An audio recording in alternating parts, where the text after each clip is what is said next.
السلام علیکم دوستو، آپ سب کیسے ہیں؟ میں امید کرتی ہوں آپ سب خیریت سے ہوں گے۔ میں ہوں آپ کی ہوسٹ رابعہ چودھری، آج نیو ویڈیو کے ساتھ آپ کی خدمت میں حاضر ہوں۔ پلیز جس نے میرا چینل سبسکرائب نہیں کیا تو پلیز اس کو سبسکرائب کر لے تاکہ ہر نئی آنے والی ویڈیو کا نوٹیفیکیشن آپ کو مل سکے۔ تو چلتی ہوں ویڈیو کی طرف۔ ناظرین، آج میں آپ کو بتاؤں گی کہ سہاگ رات کو عورت کے شرم گاہ سے خون نہ نکلے تو کیا عورت پاک دامن نہیں ہوتی؟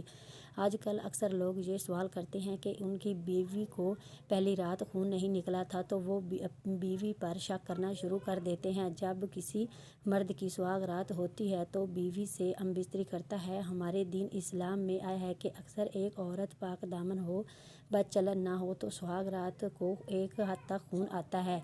عورت کی شرم گاہ کے اندرونی جانب ایک باریک پردہ بکارت ہوتا ہے۔ یہ پردہ شرم گاہ کے اندرونی منہ کو جزوی طور پر ڈھکتا ہے۔ کئی لڑکیوں کو جوانی کی پہل میں ماہواری آنے لگتی ہے۔ جب لڑکی کی ماہواری کے خون کو باہر آنے کے لیے ایک راستے کی ضرورت پڑتی ہے، کیونکہ عام طور پر پردہ بکارت شرم گاہ کے منہ کو جزوی طور پر ڈھکتا ہے۔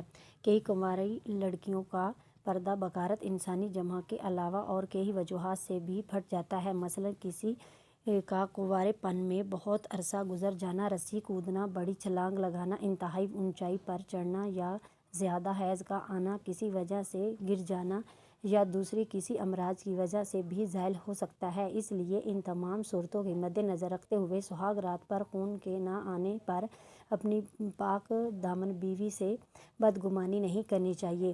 کسی بھی مسلمان عورت پر زنا کی تہمت لگانا اللہ تعالیٰ کے ہاں گناہ کبیرہ ہے۔ اگر ویڈیو اچھی لگے تو شیئر ضرور کریں۔ آپ کی خدمت میں دوبارہ حاضر ہوں گی۔ آپ کی محبتوں کا شکریہ۔ اللہ